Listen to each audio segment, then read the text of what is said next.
l'homme te souhaite une heureuse année.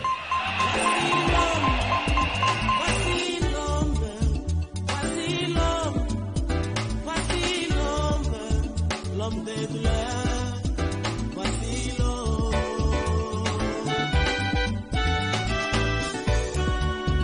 Voici l'homme. C'était quelque chose de sa dîme, il y ajoutera un cinquième. Toute dîme de gros et de menu bétail, de tout ce qui se passe sous la houlette, sera une dîme consacrée à l'Éternel. On n'examinera point si l'animal est bon ou mauvais, et l'on ne fera point d'échange. Si l'on remplace un animal par un autre, ils seront l'un et l'autre choses saintes et ne pourront être rachetés. Tels sont les commandements que l'Éternel donna à Moïse pour les enfants d'Israël sur la montagne de Sinaï. Et à Pambola Papa John, à Pambola l'église, bonjour Fanda. Je crois toujours que les malembe parce que pour ça n'a pas ezali. Tu impressionné yote, mais tu peux son connaissance ou occupé un jour que transmettre à n'abatunsus. Connaissance il y a le bananzambe il y a solo. Le bananzambe on ne prêche pas pour nos intérêts. Mais nous prêchons pour le salut de l'humanité. C'est pourquoi la Bible des hommes qui est au côté yaka makambo ils ont reposé sur des erreurs. L'anda bien. Total ici que la dîme n'a pas commencé avec Moïse. C'est comme pour dire que la dîme ne vient pas de la loi. Dans la parole de Dieu, dîme est la loi. La loi est venue avec Moïse à partir de Exode, la montagne de Sinaï. Mais dîme est bandit la Genèse. Genèse, il n'y a pas de loi. Abraham a péché dîme, il a exigé un amour. L'air a vu victoire, il y a 5 royaumes, n'a retour à Koutanina Melchisedek, par cette conviction-là, a mis centre Moutouya Nyongo. Abraham a donné la dîme comme reconnaissance, comme remerciement à celui qui l'a défendu. Ce n'était pas une loi, ce n'était pas une contrainte. Il n'y avait pas de contrainte. 2.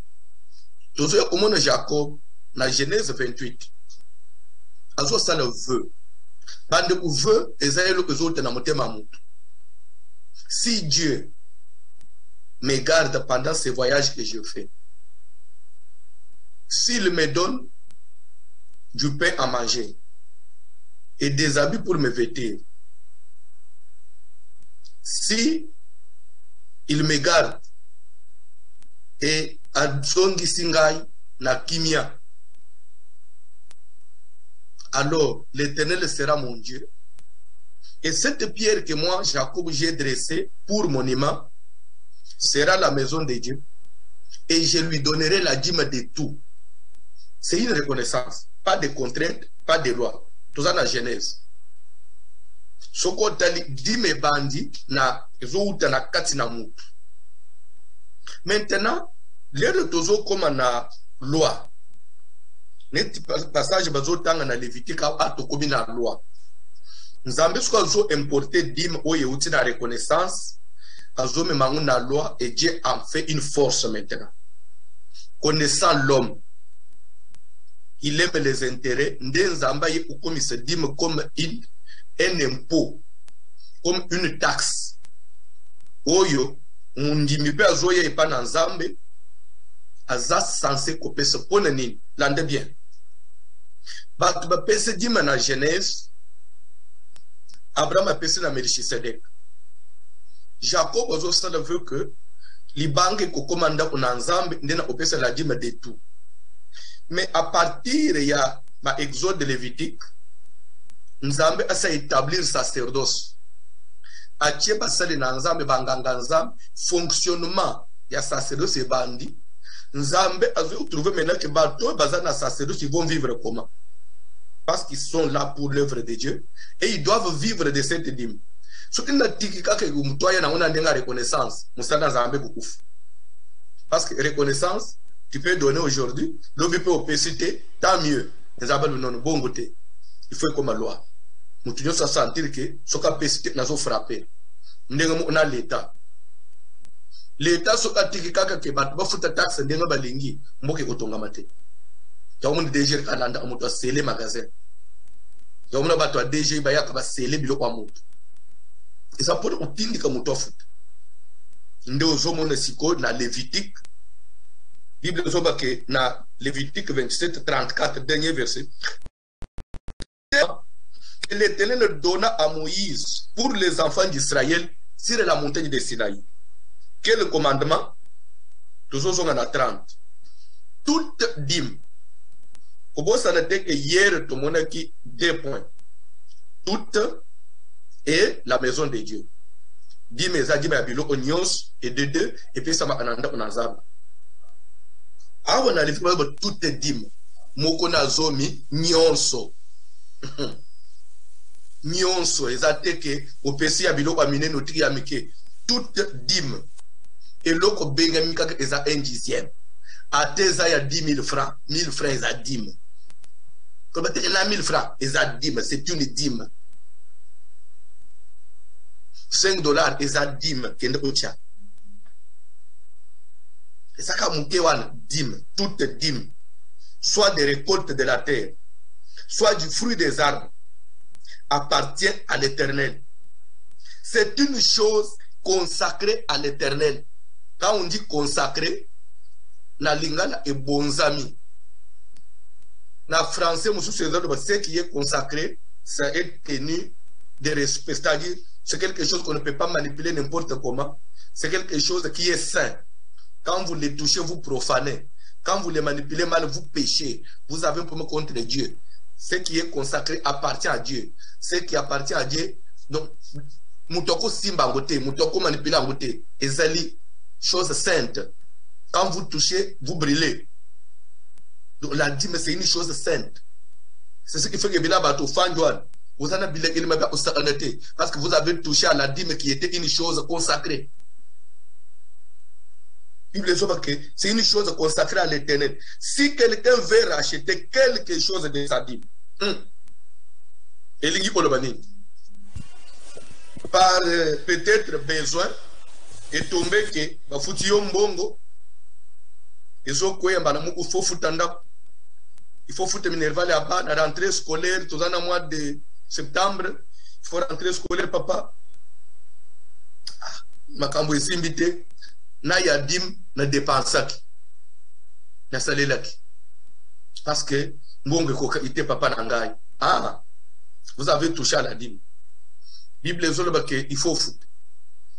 Faut que vous foutez ce que vous foutez en dégâts.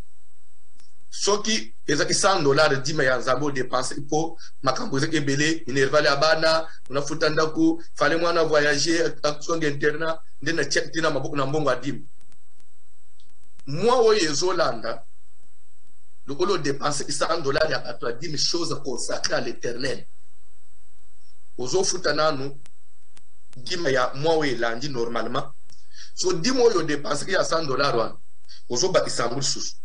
Mais au fout en dessous $100, au fout on a pénalité. La pénalité c'est quoi? Aux autres, bakisa 1/5. Vous prenez les montants dépensés, les montants que vous avez consommés. Admettez que c'était $100. Aux autres divisé par 5. Vous avez $20. Plus 100. Ça fait $120.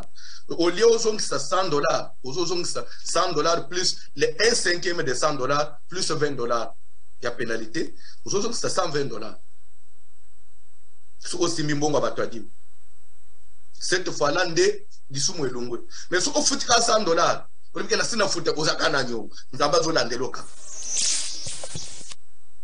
Nous avons besoin de faire des choses. Ah bon, il y a pas pénalité. Quand tu penses au Simba qui vous a pas pénalité, ça va doit l'andeler. Que si quelqu'un veut racheter, c'est que mon toit salé là, mon toit Simba, Malinga Zongis, il faut pas que ça 1/5. Dans le verset 31, il y a Lévitique. Toutes dîmes, toutes dîmes de gros ou de menus bétail, de tous ceux qui passent sous la houlette, on dit des gros ou des menus. Dîmes de la bilo comme minen, et de la bilo comme mike, dîmes de la ya n'importe quoi, et ça y a ensemble.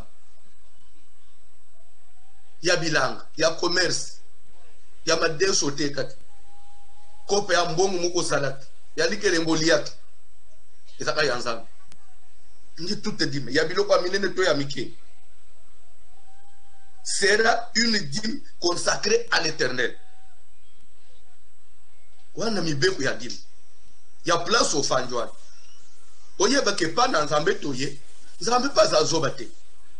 Nzambe pas na ba principe na tambu se la kaba. Pone nini po ba konta na bénédiction. Po un jour vie ya mutu pe lungwa na bokauki. Ekota na abondance. Samba zolo baketapo, il faut tout ça moko na zomi nanga. Comment yo kolobo za mwana na nsam?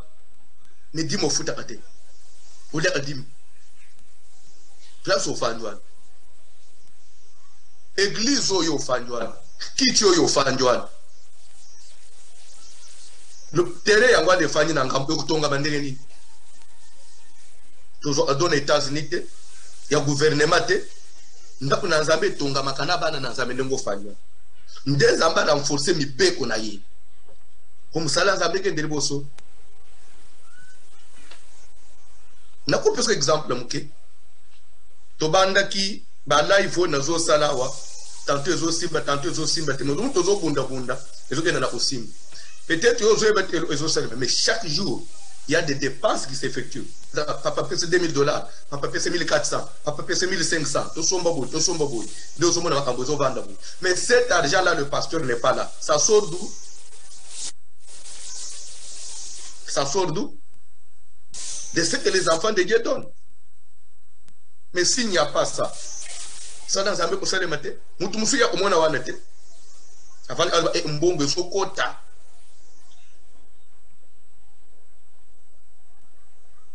Janda mate.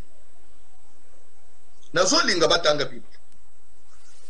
S'il vous plaît, nazolinga lelo to tambulo no muke na Bible.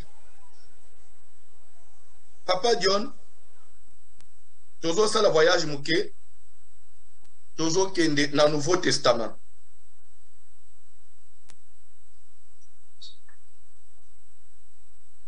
Toza na mukanda na Luc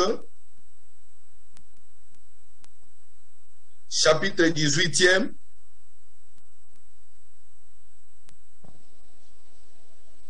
Nous sommes dans le verset 10.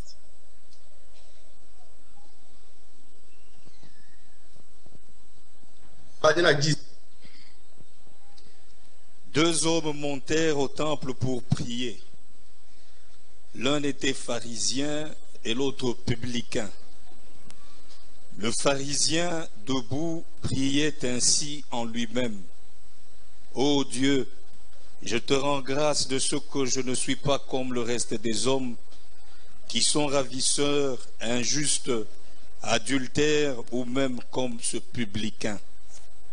Je jeûne 2 fois la semaine, je donne la dîme de tous mes revenus. Le publicain, se tenant à distance, n'osait même pas lever. Stoppez mouké papa. Stoppez mouké wa. C'est pour te stopper mouké. Bazolo babo. Awa parce que on est placé au fandio le biké. Atei kaka na Ancien Testament. Mais kasalo beledi na Nouveau Testament. C'est ça l'église tozana mu mikolo. On dirait Ancien Testament eza ilo umsus. Nouveau Testament eza Bible umsus. Ok, tu es dans le Nouveau Testament, apoto sepelisa yo. Yesu azo pesa lisese ya batu mibale. Bakenda ki ndako na nzambe pona kobondela. Ndenga yo pe oti ndako.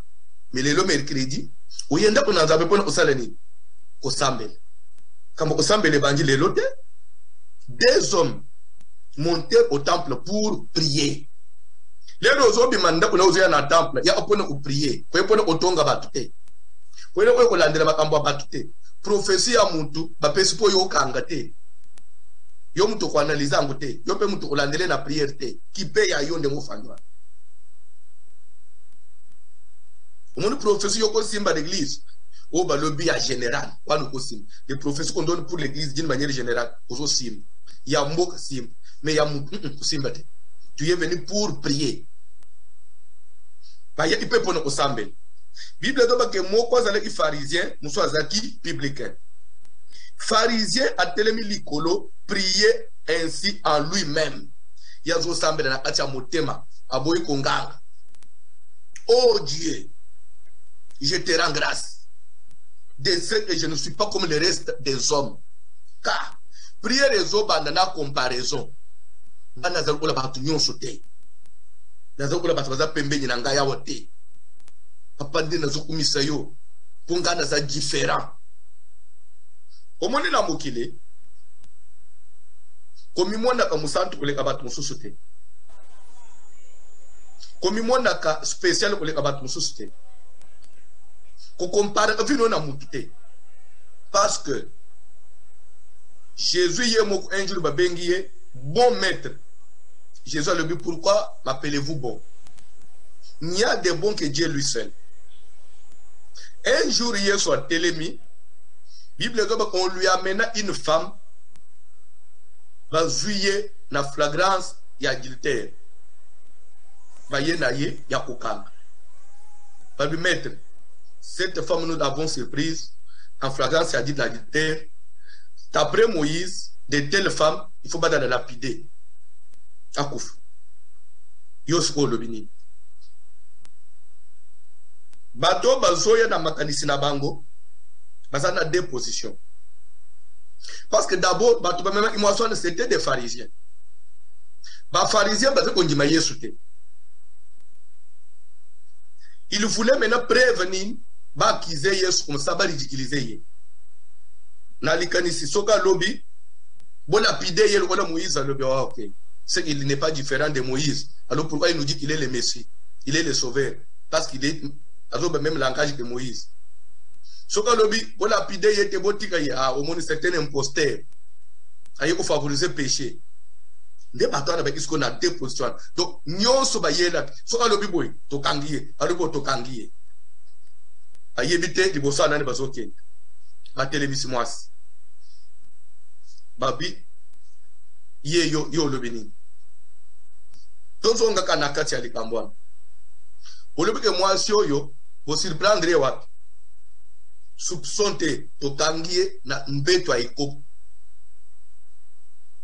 c'est que soki bakangi moi si na mbeto ya ikobo ni les autres kaziki na ikobo parce que moi ça ikobo ye mokote ça ana mobali aza wapi ni les autres kaziki na flagrance mobali azawa muninga na bango mobali batikele porte amuke na sima bakimisiye d'abord injustice danda matei et bandi da chef d'abord mabe parce qu'il fallait amener tous les deux mais botiki mobali pone ni poza muninga na bino mobali nde boye ko condamner mwasi de deux Moïse a lobby yo lobini Bible Jésus a quitté Nassé abandi kokomi leda zo tombola mutu atuni na bino nyonso botelemia oya yebi lisumu te azala mutu aliboso ya komema libanga kobamba mwasi oyo elingi kolobani d'après Nzambe devant ces gens-là le péché n'était pas que l'adultère. Parce que c'est ce qui fait que même les gens qui ont été Kambouya, Dima, nous tous sommes non, Etalio. Parce que ce que tu regardes en détail, tu vas te retrouver quelque part. On ne sait pas dans un besoin de Motokolonga, à Oumibisa, on dirait qu'il y a ça sans problème, non. Pour nous bronchons tous, tantôt d'une manière, tantôt d'une autre. On l'a dans bien. Quand il y a une église pour se comparer dans mon touté. Yakal boson Nzambe pone yomo komone lisumu ya munene ne amuke pa mutute monsieur wana bandi que je te rends grâce de ce que je ne suis pas comme les restes des hommes ma bemakas les restes des hommes azoko bana prière na ye qui sont ravisseurs abandi kwa kizeba baboto la kabatu babilo kubakuluna amiyibi injuste. Donc après lui est juste, les autres sont des injustes. Adultère, bandumba, basaline kobo. Ou même, et il est allé plus loin, comme ces publicains, où il y a peu prière nangaya, aïe pour Sambela. Souka Tawana, verset 12. Je jeûne 2 fois la semaine. Donc papa wana depuis Andimela Nzambe, chaque semaine on zamba sala, on a 2 jours à 7. Chaque semaine, à une église, il y a 2 jours à 7. 2 jours, donc, sur 7 jours à semaine, 5 jours de 2 jours, ils sont ensemble. Mais la maïté, il y a des simba et le côté. Azoko, je donne la dîme de tous mes revenus. Tout est salinini. Tout est salinini. Tout est salinini. À tout dans le Nouveau Testament. Je donne la dîme de tous mes revenus. Donc, d'ici quand nous sommes gagnants, revenu est ici bénéfice. Et revenu est ici gain. Puisque nous sommes à moi quelque chose. Puisque nous sommes à moi, na côte ça à moi intérêt na ngai. Na lungola dîme.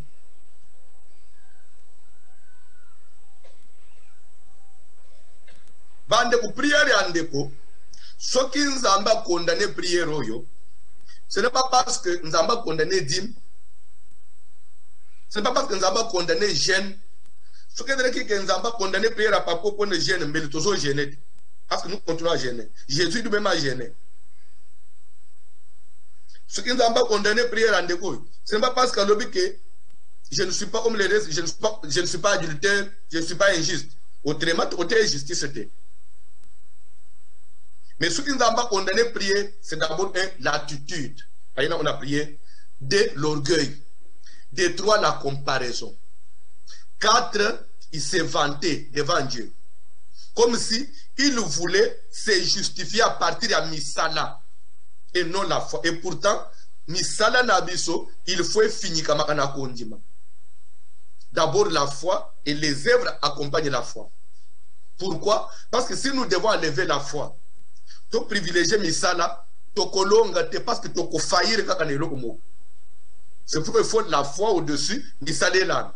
Mais lui il a mis Misala liboso kondimanase. C'est ce que Dieu a condamné. Alors c'est pour dire que dîme et de l'autre côté ça en angote. Papa Dieu le verset moussous.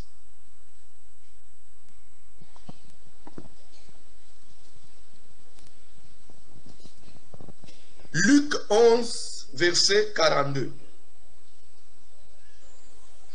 Luc 11, 42.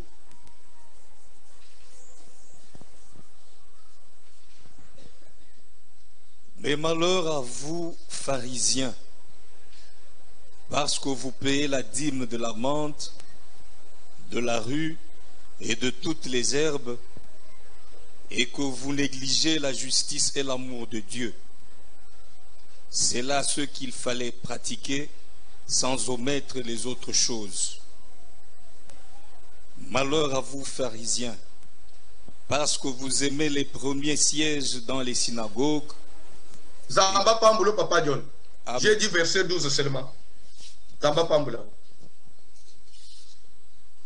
Jésus a Zoloba, malheur à vous, pharisiens. Parce que vous payez la dîme de la menthe, de la rue, de toutes les herbes. Et lingi kolobani. Bande kolera ba pharisien ba sentir que dîme ezali kambu ya lipamboli. Soki mutozo futa dîme nzamba kupambula misala na ye. Soki mutozo futa dîme nzamba kusala ke makamune kende musika. Bande kwana ba yakiko likambo adima bayaki ko veye likolo na yango yesu azole bake bango bazo futa dima na ya matiti mutu akati matiti ya lupango atekela ata bato bakende oshofe na ngubilo alongoli dima mutu ateki ndembi alongoli dima. Donc c'est-à-dire que ndenge makambo ya covid ezawan mutu aina lupango na zoluka na kata ba makasa avoka na makasa ya ba ya bamanga na genda kufinyikela nini zo ata mwa 5000 angoyo na kata bakati alongoli 500 francs mbangu na église akepesa dim batwana ba farize ba omakibo na okweta lidim so pona bango azo salela kaka dim pozo benediction bolingo ya mutu ya muninga na ye azakuna te crainte de Dieu ezakuna te même vie à prière yeso so adim apambola même point très nde yeso lo bana bangu malera fu mawana bino pharisien scribe parce que bino etikalika ko ufuta dim tina ya bilo kwezanga tina nyonso ana kapobo pambola ma mais vous négligez la justice et l'amour de Dieu. Vous négligez la parole de Dieu. Vous négligez vos privilèges. C'est là ce qu'il fallait pratiquer. Qu'est-ce qu'il fallait pratiquer? La justice et l'amour de Dieu. Mais sans omettre les autres choses. Quand on dit sans omettre veut dire oublier. Ou négliger, sans oublier les restes des choses, c'est quoi? Sans oublier la dîme. Il fallait pratiquer l'amour de Dieu et la justice, mais sans qu'on bosse dans le camouya dîme. Ça, c'est qui parle? Jésus a dit dans l'Ancien Testament, dans le Nouveau Testament. Jésus soit appuyé, dit maintenant condamné, dit. Nous parlons français, Bible en à moins que on interpréter les choses. C'est là ce qu'il fallait pratiquer sans omettre les autres choses. Autre chose quoi? La dîme de la menthe, de la rue, même des airs, fallait pas que tu payes. Ça les bolingo nazam, bangazam, mais qu'on néglige pas dîme té. Ça les samoninga, mais qu'on néglige dîme té. Parce que ça les loba nazam. Bref, Jésus voudrait dire quoi par là? Les loba nazam, photo ça na mubimba, na mubimba. Ce que yo mutofani l'église. Ya yo di mo pesa kwa. Ya yo di mo pesa anani. Ya place au fandouane. Tu quand même une chose. Moutounion ça veut qu'on s'amasser une richesse. Qui construit des maisons. Qui achète des voitures. Azo tonga ba magasin, azo prospérer. Ma futa ka dimete. Kobanga yete. Bible zoloba que ceux qui craignirent l'Éternel,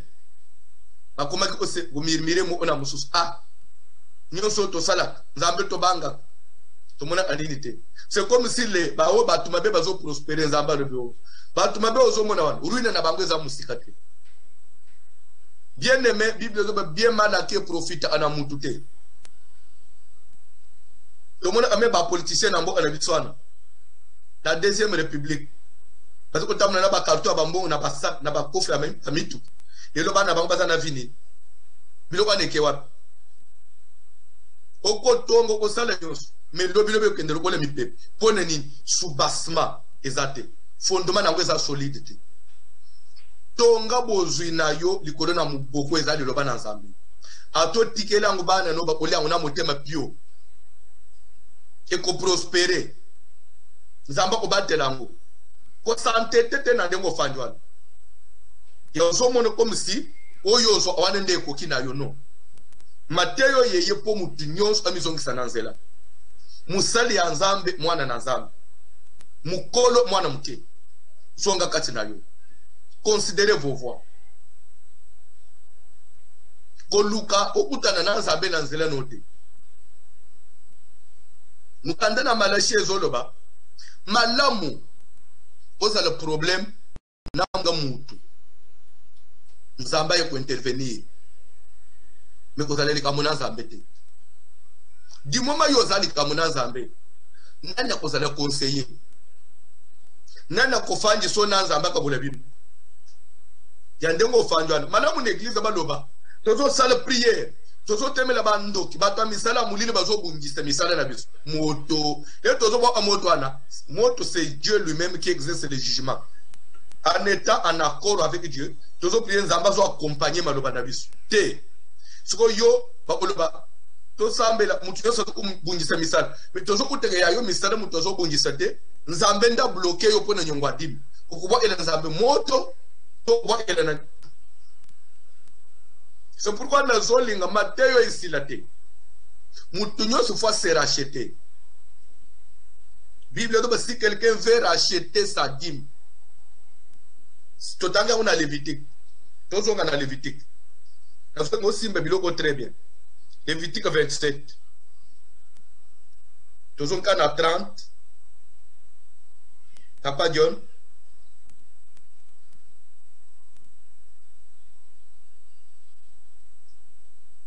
« 31. Toute dîme de la terre, soit des récoltes de la terre, soit du fruit des arbres, appartient à l'Éternel. C'est une chose consacrée à l'Éternel. Si quelqu'un veut racheter quelque chose de sa dîme, il y ajoutera 1/5. Stop. Samba Pambolo. Amen. Verset 31. Si quelqu'un veut racheter, c'est là moya rachat et zokota. Namakambata didim. Ça veut dire quoi? Na we telimoko na zomi soki mutu asa baby saki. Soki mutu asa liaki. Soki mutu afuta kate, tout bien depuis abanda azo kufuta na négligence. Déjà zo sala ngume ndengel des fois pessilere mu obosani. Bible tu peux te racheter. Tu peux racheter nyonguna ya dim. En payant avec une pénalité. Ce qui fait que dans maté ya kaboye to sengaka grâce à Nzambe na ndenga mesure générale ya ke mutu nyonso azonga na kati na ye mwasi vanda na mobali na yo mbali vanda na mwasi papa vanda tala misala na yo jeune sœur jeune frère otambu civil na yo na makambo eteli dîme ndengeni n'y a pas que dîme to omona prémisse to omona ba offrande ba engagement aux en église. Est-ce qu'on réalise ça? Ce qu'on réalise ça, et ça n'y sur une futa. Année zo kende na kosili. Yo fusi sa année na ba nyongwa Nzambe bon. Okota mvula sikana mikumba bon.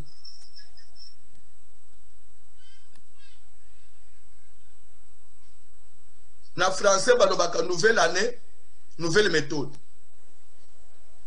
So yo zo ngokota na année ya sika. Na barrière ya Nzambe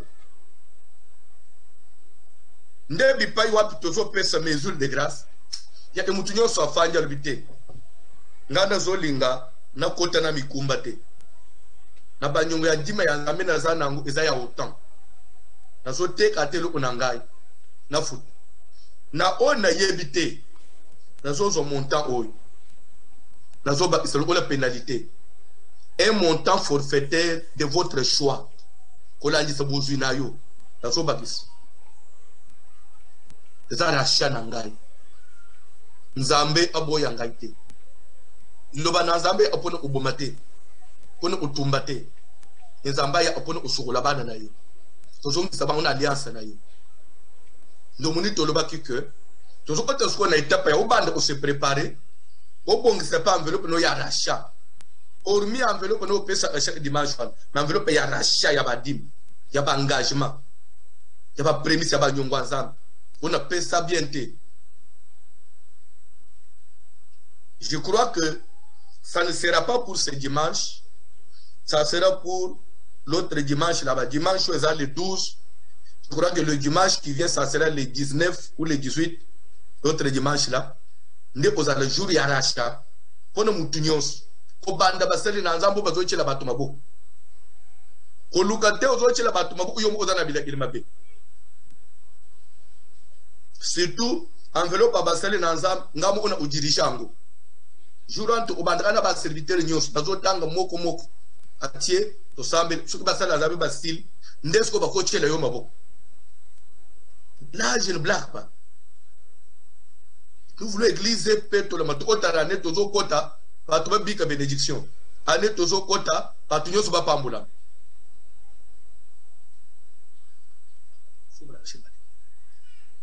vraiment bisika nyonso bozali kolo pambula bino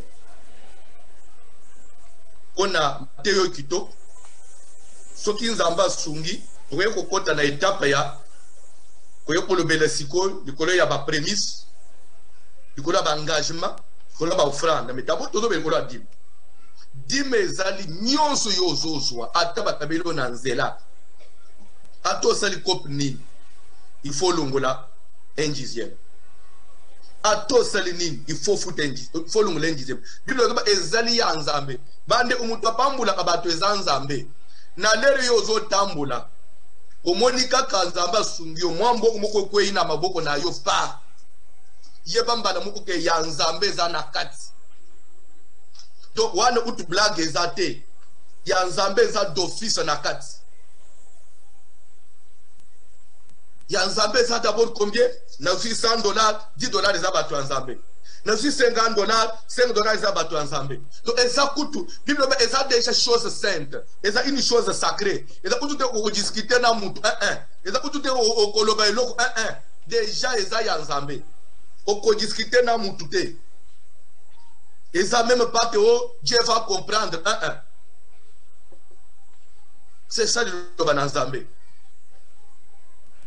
na place ozotambula nazolinga matu evanda kati na yo olakisa muna bana na yo bakola na yango olakisa mwasi na yo dime ezali eloko efungula a bénédiction ya moto bible ezoba ke mettez-moi de la sorte à l'épreuve bokomona soki na kofungula malisi ya likolo te bomeka ngai na makambo na dime essayez pe nanu meka pe nanu kozala akodute te essayez d'abo meka pe nanu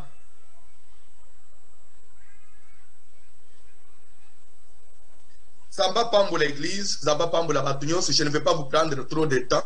Et allez enseignement, et Zamba te sengile fan dans la kachino comprendre. Il y a que oza na moi magasin na yo nazan, oza na ba moi appartement na yo, ya ba locataire. Gana oyeba ki mutasali otonga biloko les nzambe.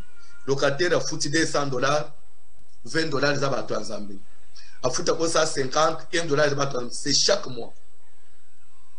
Nzambwana nda kusala ke lobi apeso lupa mwa mibale lobi apeso pa ba locataire abie bafuta ka babima anaba nyonga ba 10 mois te biloko ale uta ke pa nzambe ba locataire ba bebisa anda kute ateza lupango wa famille mbongo yo zozo wana longola ka pare anza nde kusala ke même mbongo angu kote ozokenda nangu esunga peyo surtout ba mbongo ba biloko ba famille amakambo ebele mais sozo associer nzambe na wo yayo nzamba ocholobo komona kaka elengi mbongo te makambo mukiliza bakambo belé za bitumbe belé bible to ba l'amour de l'argent est la racine de tous les maux tika ke nzambe akota na misala na yo église nous voulons église na biso mubola za te et c'est possible avec Dieu kaka ndengo za wana nzambe pa kopambola yo obali nanu te mais ozana nda obali nanu te ozana lupango obali nanu te ozotambola na mutu ozana magasin tu vas dire que mubali angwa koya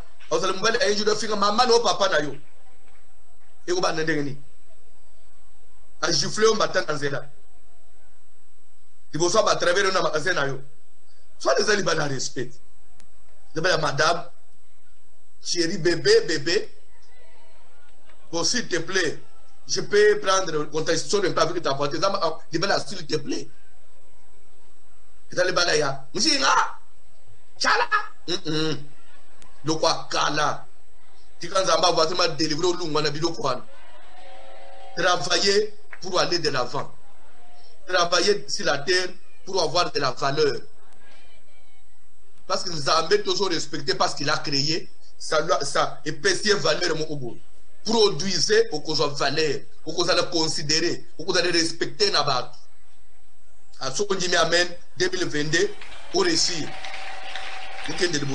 Ma sœur, Libala, vraiment je vais finir par là. Libala est une vie, il y a moi signons.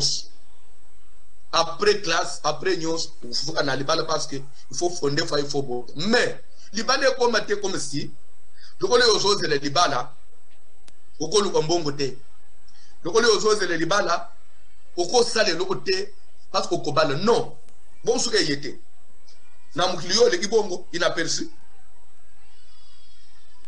Il faut travailler, il faut se faire de l'argent, il faut produire.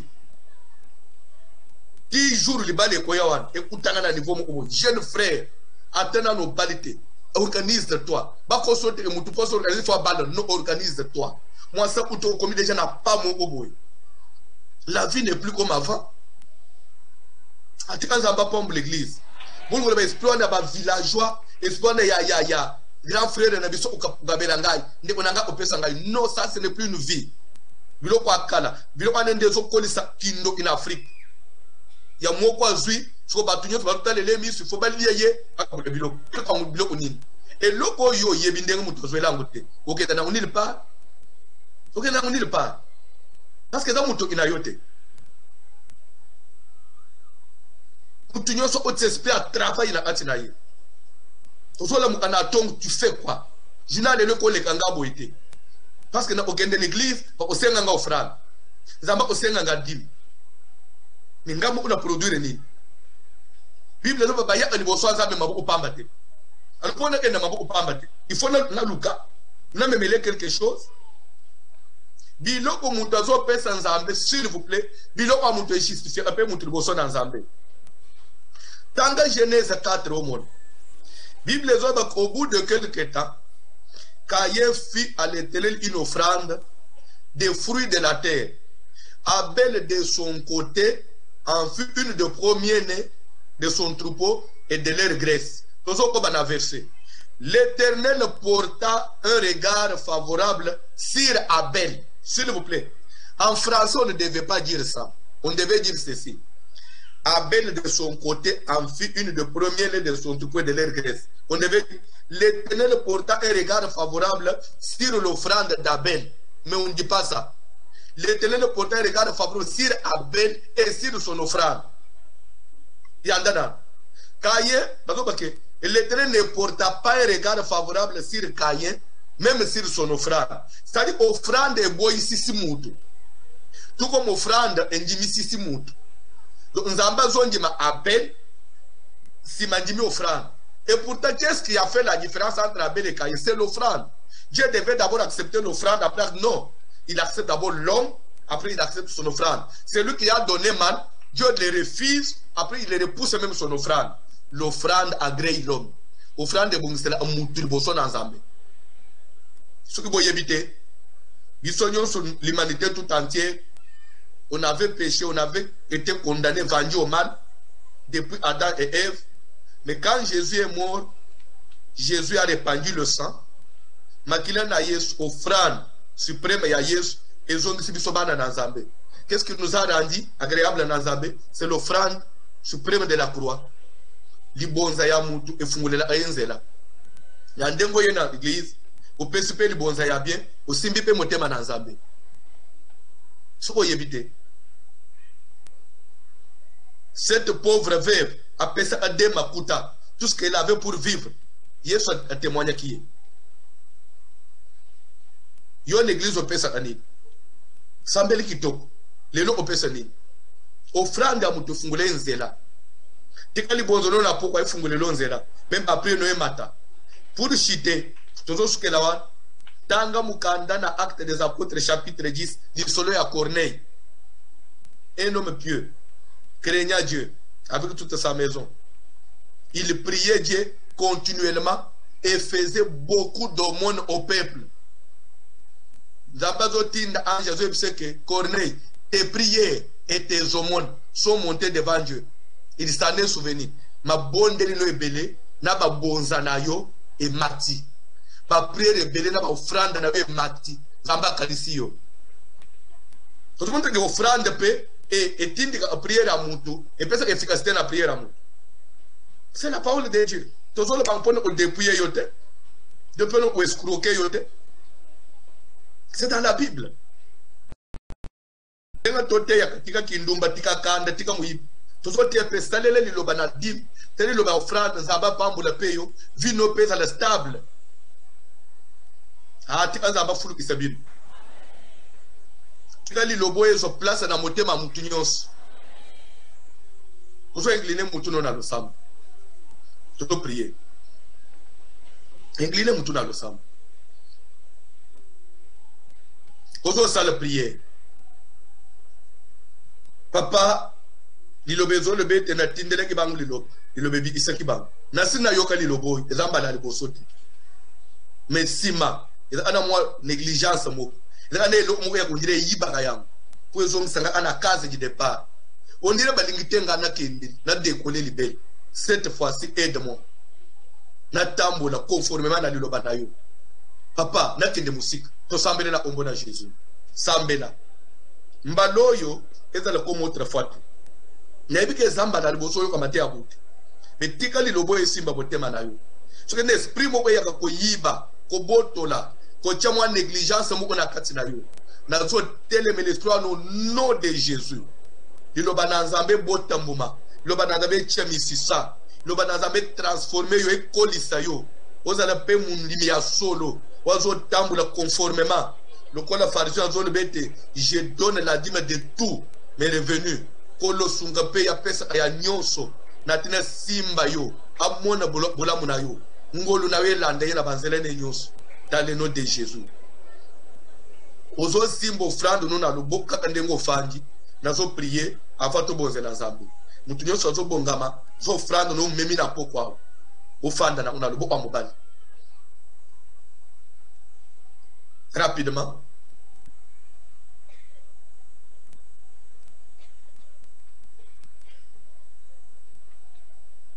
Ok, toujours qu'il n'a pas prié.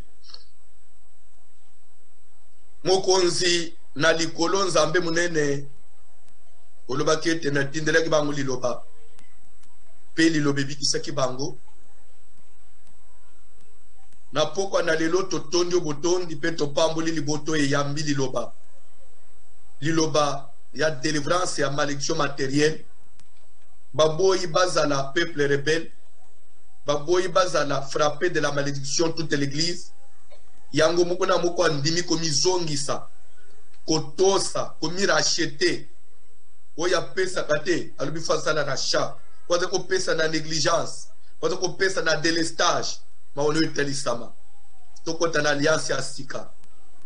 Oui, il va nous dire apona kobomate ni pona kosokola pe ko restaurer na sengi mawana nzambe kula bande kunyoso bakolanda mateyo ata na internet ata na différent na radio na télévision oya de ko pesa di mate maone kita asamanda zongela bila kelema belungwa na vina ye misala ne pambola maboka ukelungwa pa blocage échec elungwa na kombo na Jésus akota na mupepa sika akota na van ya sika mvule alipambole noka église pambola bana na nzambe ba bika finance ba bika bénédiction bana za baza la paix stable.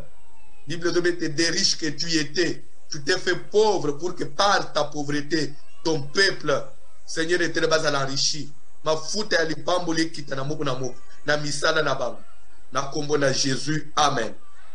Betela Yesu maboko.